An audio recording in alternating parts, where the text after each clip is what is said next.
இந்த நாளின் காலை வேளையிலே ஆண்டவர் நமக்கு தருகிற வார்த்தை நியாயாதிபதிகள் 6வது அதிகாரம் 14வது வசனம். உனக்கு இருக்கிற இந்த பலத்தோட போ, நீ இஸ்ரவேலை மீதியானியரின் கைக்கு நீங்களாக்கி ரட்சிப்பாய், உன்னை அனுப்புகிறவர் நான் அல்லவா என்றார். அன்பான தெய்வ பிள்ளைகளே, இந்த வார்த்தையானது கிதியோனுக்கு கொடுக்கப்பட்ட வார்த்தை. ஆண்டவர் கிதியோனுக்கு கொடுத்தார் என்று நாம் நியாயாதிபதிகளிலே வாசிக்கிறோம். இந்த காலைவெளியில அதே வார்த்தையை நம்ம எல்லாருக்கும் தர ஆண்டவர் நமக்கு இந்த நாளிலே தருகிறார். இந்த வார்த்தை, உனக்கு இருக்கிற இந்த பலத்தோடே போ என்று வார்த்தை சொல்லுகிறது. அன்பானவர்களே, அநேக நேரங்களிலே நாம் எனக்கு பலன் இல்லையே, எனக்கு இவ்வளவுதானே இருக்கிறது, இல்லாத காரியங்களை குறித்து வேதனைப்பட்டு புலம்புகிறவர்களாய் அங்கலாய்க்கிறவர்களாய் நாம் காணப்படுகிறோம். ஆனா ஆண்டவர் சிம்சோனை பார்த்து கிதியோனை பார்த்து சொல்லுகிறா, கிதியோனே, உன்னுடைய பிரச்சனைகள் எல்லாம் எனக்கு தெரியும். நீ எவ்வளவோ முயற்சி செய்கிறாய், ஆனா உன்னுடைய முயற்சிகள் எல்லாம் மீதியானியர்கள் வந்து எடுத்துட்டு போயிடுறாங்க. உன்னுடைய விளைச்சல்களை கெடுத்து போட்டுறாங்க. உன்னுடைய கோதுமைகளை எடுத்துட்டு போயிடுறாங்க. எல்லாம் எனக்கு தெரியும். ஆனா உனக்குள்ள ஒரு பலன் இருக்கிறது. அந்த பலத்தை கொண்டு நீ போ. அந்த பலத்தை நீ கொண்டு போ. அந்த பலத்தை கொண்டு போ என்றால் என்ன அர்த்தம் என்றால், உன்னுடைய பலத்தோடு, அதாவது உன்னோடு நான் இருக்கிறேன், என் கிருபை உனக்கு போதும், பலவீனத்திலே என் பலன் உனக்கு பூரணமாய் விளங்கும் என்று வார்த்தை சொல்லுகிறது அல்லவா. நான் உனக்கு பலனை தருவேன். அந்த பலத்தோடு நீ போ. உன்னுடைய வாழ்விலே நீ எதெல்லாம் இது கடினம் என்று நினைக்கிறாயோ அதெல்லாம் நான் உன்னை தாண்டும்படி பலனை தருவேன். ஏன்னா உன்னை தெரிந்து கொண்டவர், உன்னை அனுப்புகிறவர், உன்னை இந்த உலகத்தில் தெரிந்து கொண்டவர் நான் அல்லவா என்று சொல்லி ஆண்டவர் சொல்லுகிறார். அந்த காலை வெளியிலே நம்ம எல்லாரையும் பார்த்து ஆண்டவர் சொல்லுகிறார். கிதியோனிடத்துல சொன்ன அதே தெய்வம் காலை வெளியிலே பலவீனப்பட்டு சோர்வோடு, என்னால இது முடியாது, நான் எப்படி இதை செய்ய போறேன், என்கிட்ட இல்லையே, பலன் இல்லையே என்று நினைக்கிற நம்ம எல்லாரையும் பார்த்து ஆண்டவர் சொல்லுகிறார், உனக்கு நான் பலனை தருகிறேன், அந்த பலத்தோடே போ. நான் தானே உன்னை அனுப்பி இருக்கிறேன். உன்னுடைய எல்லா பிரச்சனைகளையும், உன்னுடைய எல்லா போராட்டங்களையும் நான் மாற்ற வல்லவராயிருக்கிறேன், இன்று மாற்றுவேன் என்று அவர் வாக்கு கொடுக்கிறார். இந்த வார்த்தை இந்த நாளிலே அறிக்கை செய்வோம். ஆண்டவரே, சொல்லியிருக்கீங்களேப்பா, உன்னுடைய பலனை எனக்கு தந்து நடத்துங்கப்பா, என்னோடு இருந்து செய்ய வேண்டிய காரியங்களை செய்ய பலனை தாரும் என்று கேட்கும் போது ஆண்டவர் நிச்சயமாய் நமக்கு பலனை தருவார். பிரியமானவர்களே, நியாயாதிபதிகளின் புஸ்தகம் 6வது அதிகாரத்தை நாம் எடுக்கும் போது பிரியமானவர்களே, கிதியோன் பாருங்க, மிகவும் ஒரு போராட்டத்தின் மத்தியிலே அவன் பாருங்க, அவன் ஆலையிலே போர் அடித்து கொண்டிருக்கிறான். ஏன் அடித்து கொண்டிருக்கிறான் என்றால், அவர்களுடைய விளைச்சல்கள் எல்லாவற்றையும் என்ன பண்ணுவாங்கன்னா, வெட்டுக்கிளிகளை போல மீதியானியர்கள் வருவார்களாம். வந்து அதுல உள்ள எல்லா விளைச்சல்களையும் கெடுத்து போட்டுருவாங்களாம். அப்போ மிகவும் வேதனையோடு பாருங்க, அவங்க விளைச்சல்களை கெடுத்து இஸ்ரவேலிலே ஆகாரத்தை ஆகிலும் ஆடு மாடுகள் கழுதையாகிலும் வைக்காதே போவார்களாம். அவ்வளவற்றையும் கெடுத்து போடுவார்கள். எவ்வளவு பிரயாசப்பட்டாலும் சத்துரு அதை கெடுத்து போடுகிற சூழ்நிலைமை நம்முடைய வாழ்விலே இருக்கிறதா? இந்த காலை வேளையிலே ஆண்டவர் சொல்லுகிறா, உனக்கு இருக்கிற பலன், உனக்கு நான் கொஞ்சம் பலன் தந்திருக்கிறேன். அந்த பலத்தோடு நீ என்னை முன் வைத்து காரியங்களை செய்யும் போது உனக்காக நான் எழுந்து நின்று எல்லாவற்றையும் செய்வேன் என்று அவர் வாக்கு கொடுக்கிறார். கிதியோன் போராட்டத்தின் மத்தியிலே, ஏன்னா அவங்க விளைச்சல்களை கெடுத்து போட்டுருவாங்க. ஆகவே அவன் என்ன பண்றான், அந்த அவருடைய கையிலிருந்து தன்னுடைய கோதுமையை காப்பாற்றுவதற்காக அவன் என்ன பண்றான், கோதுமையை அவன் ஆலைக்கு சமீபமாய் வைத்து போரடித்து கொண்டிருந்தான் என்று வேதம் சொல்லுங்க. போரடித்து கொண்டிருந்தான். அன்பானவர்களே, மனதிலே பல எண்ணங்களோடு, எப்படி இதெல்லாம் நான் இவங்க கையிலிருந்து காப்பாற்ற போகிறேன், என்னுடைய குடும்பத்தின் தேவைகள் எப்படி சந்திக்கப்பட போகிறது, என்னுடைய தேவைகள் அதிகமா இருக்கிறது, நான் என்ன செய்ய போகிறேன், பல யோசனைகளோடு அவன் அதை செய்து கொண்டிருந்திருக்கலாம்.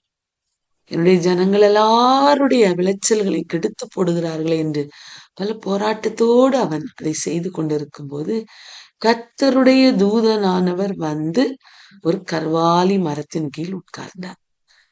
அவன் செய்கிற அத்தனையும் உட்கார்ந்து பார்த்து கொண்டே இருக்கிறார். காலை வெளியிலே சோர்ந்து போய் புலம்பல்களோடு அங்கலாய்ப்புகளோடு நீங்கள் சொல்லுகிற ஒவ்வொரு வார்த்தைகளையும் ஆண்டவர் கேட்டுக்கொண்டு இருக்கிறார் என்பதை மறந்து போக வேண்டாம் பிரியமானவர்களே. உட்கார்ந்தார், கர்வாலி மரத்தின் கீழ் உட்கார்ந்து பார்த்து கொண்டே இருக்கிற அநேக நேரங்களிலே என்னுடைய பிரச்சனைகளை என் ஆண்டவர் பார்க்கிறது இல்லையே, நான் தனியாய் ஒருவராய் இதை செய்கிறேனே, எனக்கு யார் உதவி செய்ய இருக்கிறார் என்று புலம்புகிறீங்களா? அங்கலாய்க்கிறீர்களா? கர்த்தர் உங்களை பார்த்து கொண்டே இருக்கிறார் என்பதை மறந்து போக வேண்டாம்.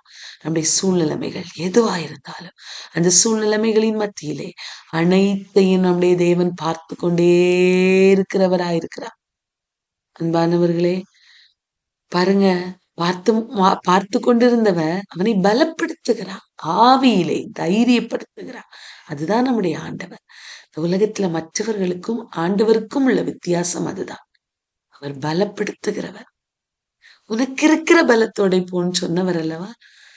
அவனை எப்படி விட்டுறக்கூடாது. ஏன்னா அவன் சோர்ந்து போயிருக்கிறான். கிதியோன் அவனை பலப்படுத்தணும், அவனை உற்சாகப்படுத்தணும். ஆகவே தூதனுக்கு செய்தி சொல்லப்பட்டது. தூதன் கர்வாலி மரத்தின் கீழ் உட்கார்ந்து பார்த்து கொண்டே இருக்கிறான். அன்பானவர்களே, பராக்கிரமசாலியே, கர்த்தர் இருக்கிறார் என்று அவனை பார்த்து சொல்லுகிறார். எப்படிங்க இந்த வார்த்தையை சொல்ல முடியும்? கொஞ்சம் யோசித்து பாருங்க. பயந்து நடுங்கி போய் ஒளிச்சு அந்த ஆலைக்கு சமீபமாய் போரடித்து கொண்டிருக்கிறான். எப்போது வேணாலும் மீதியானியர்கள் வரலாம், எப்போது வேணாலும் அவங்க ஆடு மாடுகளை கொள்ளடிச்சிட்டு போலாம், எப்போது வேணாலும் கோதுமையை தூக்கிட்டு போயிடலாம். பயந்து போய் நடுக்கத்தோடு செய்து கொண்டிருக்கிற அந்த மனிதனை பார்த்து ஆண்டவர், பராக்கிரமசாலியே, பராக்கிரமசாலியே, கர்த்தர் உன்னோடு இருக்கிறார். இந்த காலை வேளையிலே பயந்து போய் ஏதோ ஒரு காரியத்தை குறித்து பயந்து போய் இந்த இடத்துல வந்திருக்கீங்களா? வார்த்தையை கேட்டுக்கொண்டிருக்கீங்களா? போராட்டத்தின் மத்தியிலே நான் என்ன செய்ய போகிறேன், எதிர்காலங்கள் எப்படி இருக்க போகிறது என்று பயத்தோடு இருக்கிறீங்களா?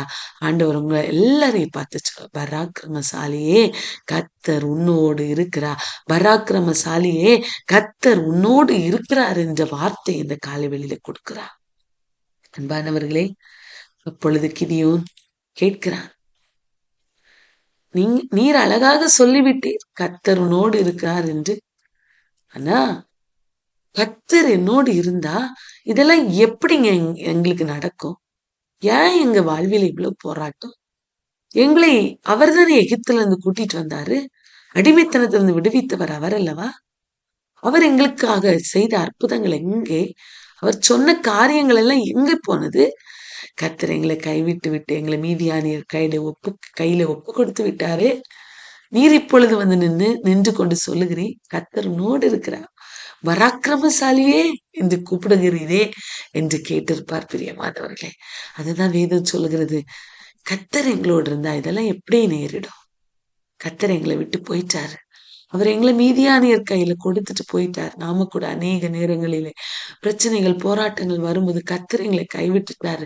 ஆகவேதான் என் வாழ்வில் இவ்வளவு போராட்டங்கள் பிரச்சனைகள் என்று புலம்புகிறவர்களாய் அங்கலாய்க்கிறவர்களாய் இருக்கிறோம் அல்லவா? கிதியோனும் அதேதான் சொன்னான் கர்த்தருடைய தூதனுடைய சமூகத்துல. உடனே கர்த்தர் அவனை பார்த்து சொல்லுகிறார், உனக்கு இருக்கிற இந்த பலன், உனக்கு ஒரு பலனை நான் கொடுத்திருக்கிறேன், நீ அதை அறியவில்லையா கிதியோன்? உனக்குள்ளாயிருக்கிற அந்த பலத்தை கொண்டு நீ இன்றைக்கு எனக்காக செயல்பட ஆரம்பிக்கும் போது, எனக்காய் பக்தி வைராக்கியமாய் எழும்பும் போது, உன்னை நான் மீதியானுடைய கையிலிருந்து விலக்கி உன்னை தப்புவிப்பேன். உன்னை அனுப்புகிறவர் நான் அல்லவா, உன்னோடு நான் இருக்கிறேன் என்று ஆண்டவர் அவனுக்கு வாக்கு கொடுத்தார். உடனே அவன் சொல்லுகிறான், என்னால எல்லாம் ரட்சிக்க முடியாது, நான் இஸ்ரவேலை எப்படிங்க ரட்சிப்பேன் ஆண்டவரே, நான் எப்படிப்பா ரட்சிப்பேன்? மனாசேல என்னுடைய குடும்பம் மிகவும் சிறிதல்லவா, நான் என்னுடைய தகப்பன் வீட்டுல கூட நான் எல்லாரிலும் சிறியவன் அல்லவா, என்ன நீர் கொண்டு போய் ரட்சிப்பா என்று சொல்லுகிறீரே, நான் எப்படி ரட்சிப்பேன் என்று சொல்லி அவன் கேட்கிறான். உடனே ஆண்டவர் சொல்லு, நான் உன்னோடு இருப்பேன் கிதியோனே, உனக்கு ஒரு பலனை கொடுத்திருக்கிறேன் அல்லவா? நான் உன்னோடு இருந்த அந்த பலத்தை கொண்டு உன்னை நான் நடத்தப் போகிறேன். நான் உன்னோடு இருந்து ஒரு மனுஷனை நீ முறியடிப்பது போல மீதியானியர்கள் அத்தனை பேரையும் முறியடிக்கக்கூடிய பலனை நான் உனக்கு தருவேன் என்று ஆண்டவர் வாக்கு கொடுத்தார். இந்த காலை வேளையிலே உனக்கும் பலனை கொடுத்திருக்கிறார் அவர். நம்ம எல்லாருக்கும் பலனை கொடுத்திருக்கிறார். இந்த பலத்தை கொண்டு எழுந்து முன்னேற வேண்டும் என்று ஆண்டவர் இந்த காலை வேளையிலே நம்ம எல்லாரிடத்துல விரும்புகிறார். உனக்கு இருக்கிற பலத்தோடு போ. இல்லை இல்லைன்னு குறை சொல்லாத. என்கிட்ட அது இல்லை, இது இல்லை, புலம்பாதே, அங்கலாய்க்காதே. இருக்கிற பலத்தை கொண்டு முன்னேறு. தாண்ட அவர் பலனை தருவார். ஜெயிக்க அவர் பலனை தருவார். புதிய உற்சாகத்தை உனக்கு இன்றைக்கு தருவேன் என்று அவர் வாக்கு கொடுக்கிறார். கிதியோனுக்கு கொடுத்தார் அல்லவா? அவர் நிச்சயம் உனக்கு தருவார்.